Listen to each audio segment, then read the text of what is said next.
Historias de oro de la última dispensación de la restauración de la humanidad. Hoy presentamos Como lluvia de verano cayendo sobre la grama.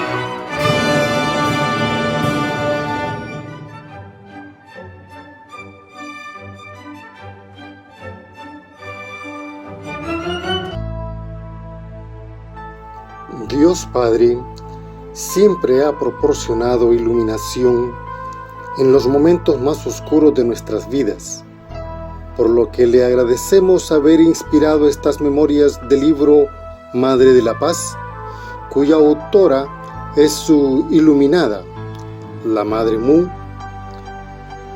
Este libro de esperanza es una lectura imprescindible en esta época agitada. Obispo Noel Jones, pastor principal de la Iglesia de la Ciudad del Refugio, Los Ángeles, California, Estados Unidos. En su novela de 1991, Mao II, el escritor estadounidense Don DeLillo describió las bodas masivas del movimiento de unificación como la apertura del camino a seguir para la humanidad. Curiosamente, describió nuestra ceremonia de bendición en 1982 en el Madison Square Garden como si hubiera ocurrido en el Yankee Stadium. De todas maneras, DeLillo describió la unidad y armonía entre las miles de parejas jóvenes entregando su matrimonio y su familia a Dios, y agregó: todos somos munis, o deberíamos serlo. En aquel entonces se nos conocía a menudo despectivamente como los munis. Este término fue un invento de los medios, pues éramos noveles y dinámicos. Independientemente del nombre, DeLillo fue capaz de ver algo profundo. Estoy segura que millones de estadounidenses tenían intuiciones similares. De hecho, todos deberían participar, y algún día lo harán, en la bendición del matrimonio para la paz mundial. Cuando mi esposo y yo llegamos a los Estados Unidos en diciembre de 1971, 5 años antes del rally del Yankee Stadium, vimos un mundo a la deriva, en un océano sin mapas y sin brújula. La amenaza del comunismo crecía y el cristianismo perdía fuerza. Hasta los teólogos cristianos aparecían justificando al comunismo. Los jóvenes deambulaban sin propósito ni metas, seducidos por la tentación sexual y la falsa libertad promulgada por la píldora anticonceptiva. Los Estados Unidos, forjada por la sangre y el sudor de gente de fe que habían cruzado el Atlántico arriesgando sus vidas en pos de libertad religiosa, estaba rompiendo su pacto con Dios. Al solo llegar a Estados Unidos, nos imbuimos marchando de frente, infundidos con energía celestial, con un número cada vez mayor de jóvenes en los Estados Unidos y del mundo occidental que se sintieron atraídos por nuestras enseñanzas idealistas. Compartimos nuestro corazón con los miembros sobre los desafíos que el mundo enfrentaba y las responsabilidades que junto con ellos queríamos cumplir. El mundo democrático se enfrenta a una crisis urgente por la amenaza del comunismo, explicábamos. Debemos invertirlo todo para superarlo.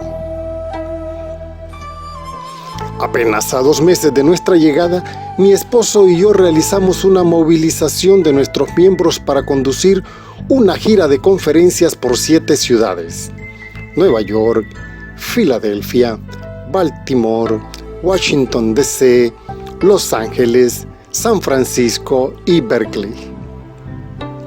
Al principio fue difícil, pero cuando llegamos a California, teníamos un público desbordado para nuestras 3 noches de discursos.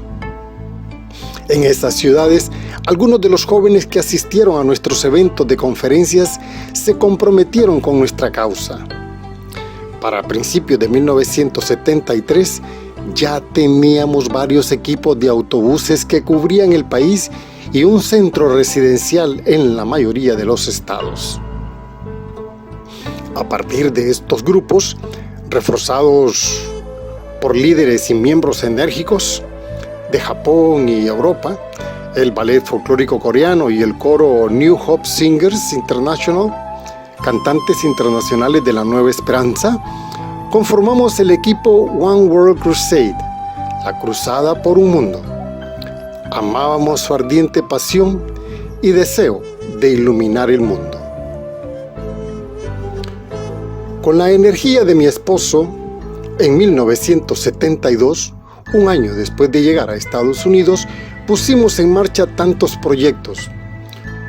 Convocamos a la primera reunión de la Conferencia Internacional para la Unidad de las Ciencias, ICUS, en el Hotel Waldorf Astoria de la ciudad de Nueva York. Establecimos la rama estadounidense de la Academia de Profesores para la Paz Mundial y fortalecimos la ya existente Fundación para un Liderazgo por la Libertad, dedicada a derrumbar la falacia del comunismo con el movimiento o ciclo de conferencias Victorias sobre el Comunismo. En Belvedere, enseñamos a cientos de miembros jóvenes a vivir de acuerdo con la palabra de Dios. Y en el otoño de 1973, con nuestros equipos móviles y centros locales en pleno funcionamiento, llevamos a cabo una segunda gira nacional de conferencias, esta vez por 21 ciudades. En cada ciudad realizamos un banquete para líderes sociales y el clero. Y celebramos 3 noches de charlas públicas sobre Dios, los Estados Unidos y el futuro del cristianismo, donde numerosos alcaldes nos entregaron las llaves de su ciudad. En ese momento surgió una crisis en Estados Unidos. En 1972, Richard Nixon había sido elegido para un segundo mandato como presidente por una abrumadora mayoría. Pero un año después, el sentimiento popular se había vuelto en su contra. Los medios de comunicación y los opositores políticos de Nixon exigían que renunciara a su cargo por el asunto Watergate. Sus supuestos aliados no tenían poder para defenderlo y hasta los líderes cristianos retrocedieron y guardaron silencio. Fue mi esposo quien rompió el silencio. Nuestro movimiento publicó una declaración: América en crisis, respuesta al Watergate, perdona, ama, únete, que fue publicado en 21 periódicos importantes. No se trataba solo de perdonar al presidente Nixon, dijo el padre, sino de perdonar, amar y unirnos como nación por el bien del mundo. El compromiso de Nixon era ganar la guerra de Vietnam y mantener al comunismo fuera del sureste de Asia.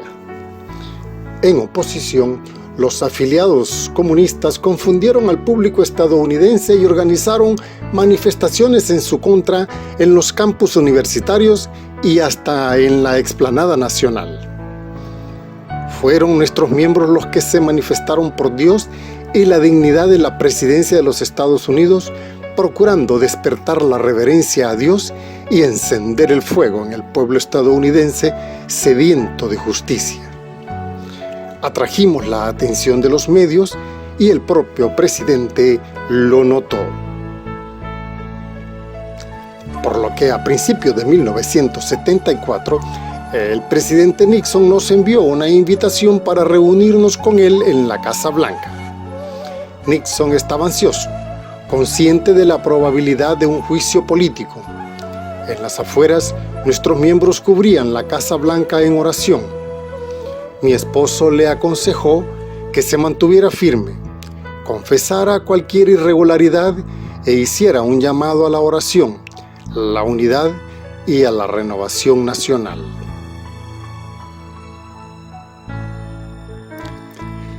Inmediatamente después de nuestra reunión con el presidente, nos fuimos nuevamente a otra campaña de discursos, esta vez para hablar en 32 ciudades, completando los 50 estados, con la inclusión de Alaska y Hawái. Al principio, la mayoría de los estadounidenses estaban perplejos al escuchar acerca de un líder cristiano de Oriente. Pero conocernos fue amarnos, y donde quiera que fuéramos, la gente se emocionaba y tomaba algo valioso de nuestro mensaje. El interés público aumentaba día a día y con ello llegó la controversia.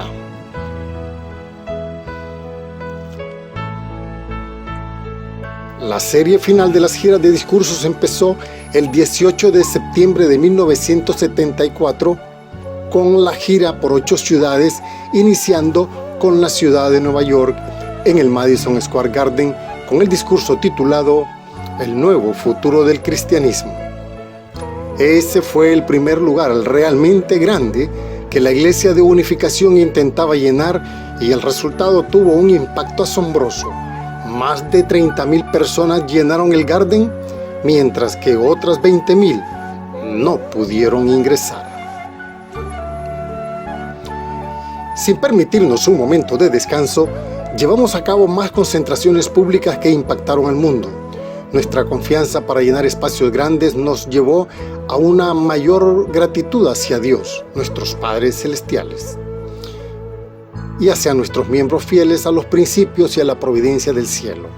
Por lo que, en medio de ello, en Corea, el Movimiento de Victoria sobre el Comunismo, VOC, hacía un despliegue de su poder de convocatoria con el mitin de 1.2 millones de personas en la isla Jeoudo en Seúl, 1975, lo que condujo al surgimiento de un movimiento nacional destinado a la reunificación de Corea del Norte y del Sur en la década de 1980, a la expansión de las enseñanzas de Victoria sobre el comunismo, tanto en Japón como en toda Asia, y a las Américas a través de la Confederación de Asociaciones para la Unidad de las Sociedades Americanas, CAUSA.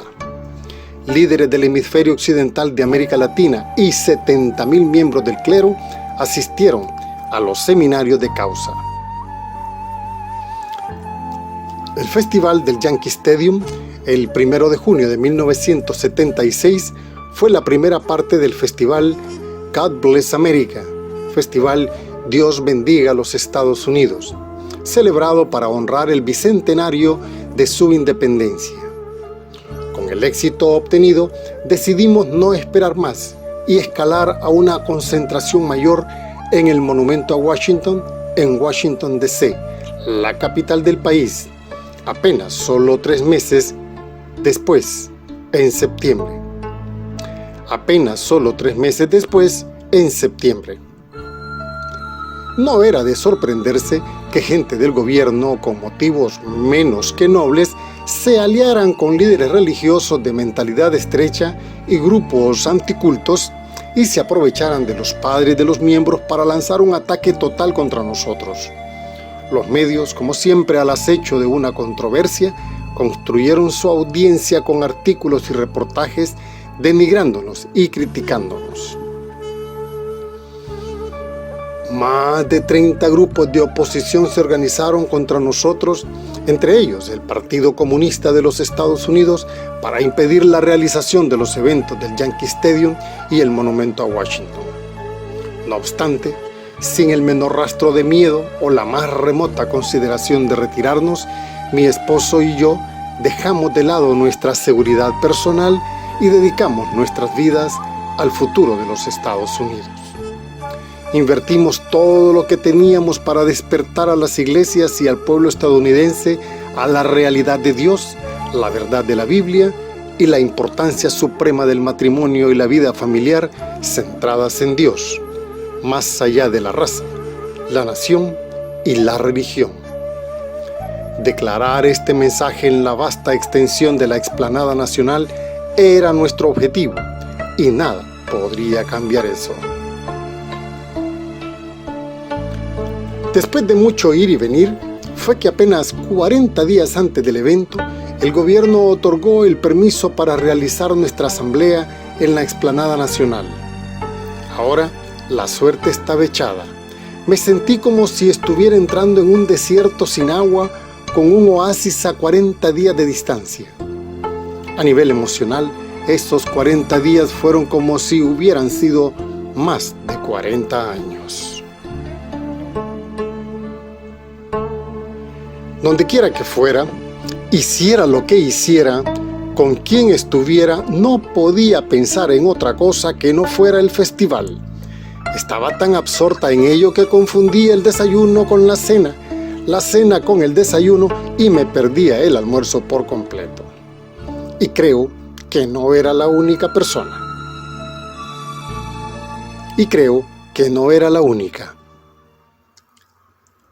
El festival no fue un acto para promover a la Iglesia de Unificación ni para dar a conocer los nombres de Sang Myung Moon y Hak Ja Han.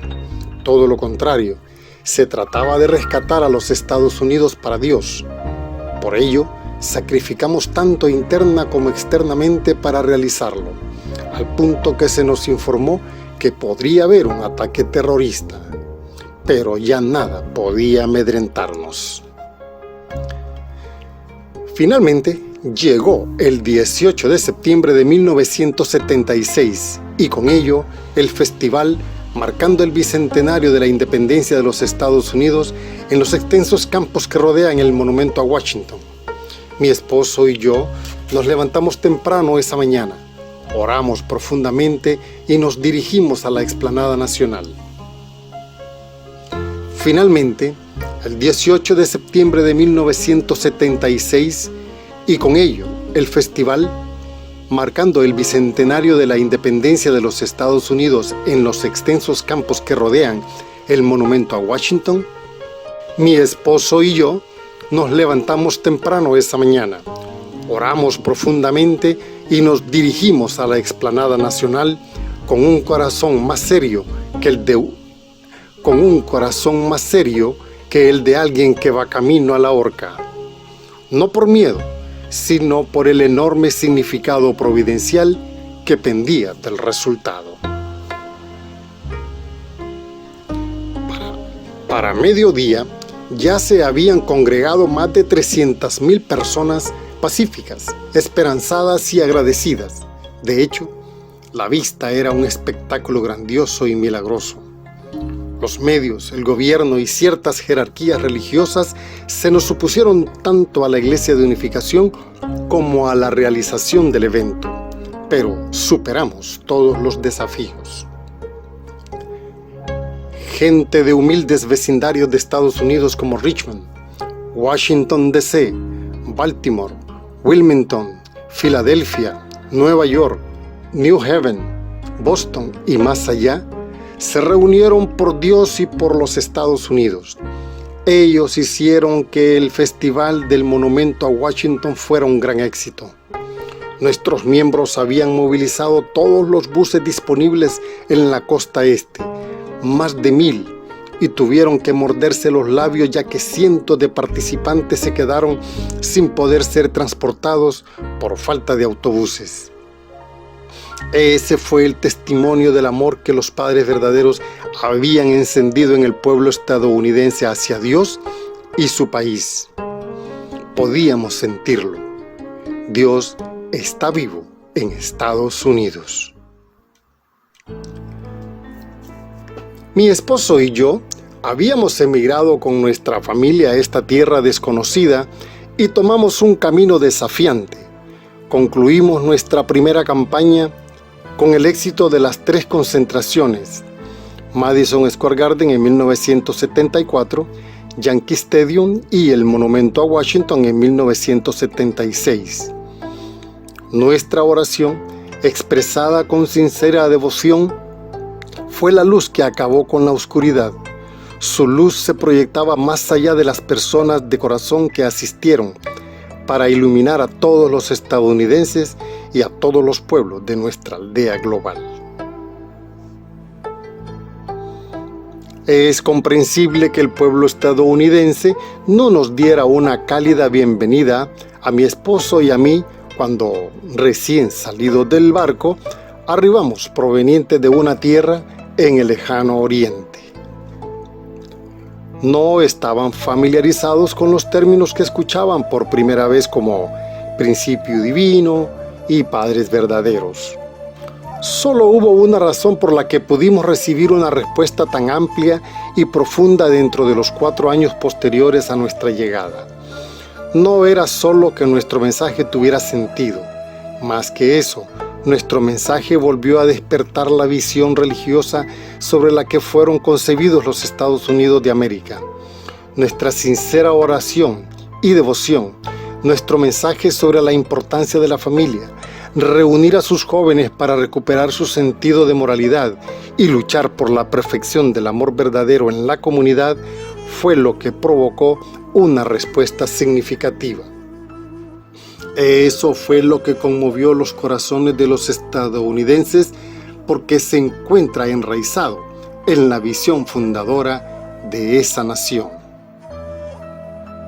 Muchos jóvenes se dieron cuenta de que el principio es la verdad y se unieron a nuestro movimiento familiar. Para estos hermanos y hermanas, el principio se convirtió en el eje central de sus vidas.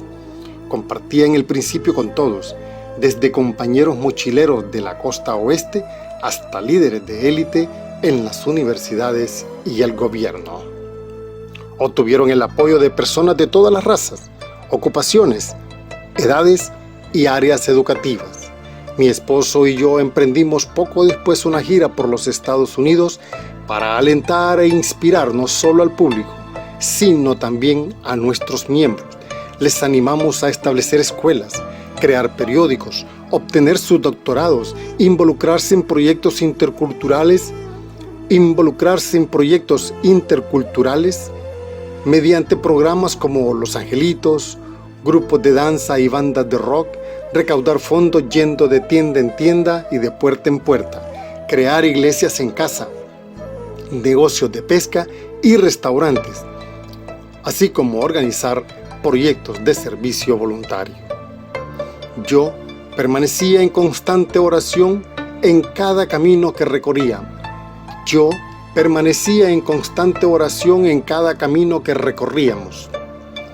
La sangre, sudor y lágrimas de nuestros misioneros de primera línea, tanto nacionales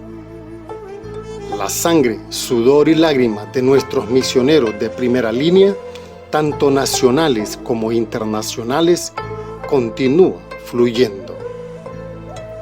En el verano del 2016, en Belvedere, durante la celebración del 40 aniversario de la concentración del Yankee Stadium, se recordó toda esa historia.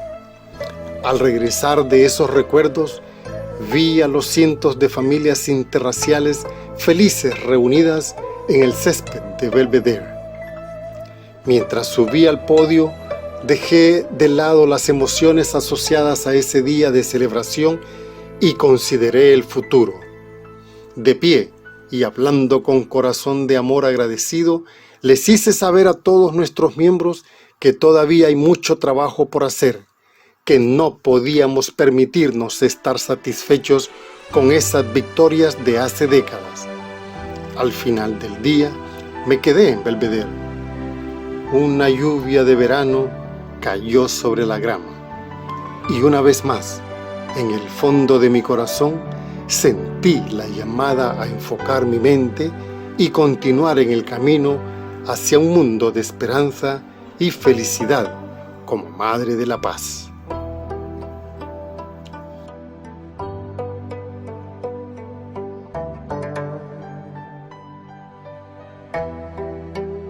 Lecturas seleccionadas de la fe y la providencia divina de nuestro tiempo. Una producción de Diálogos Verdaderos.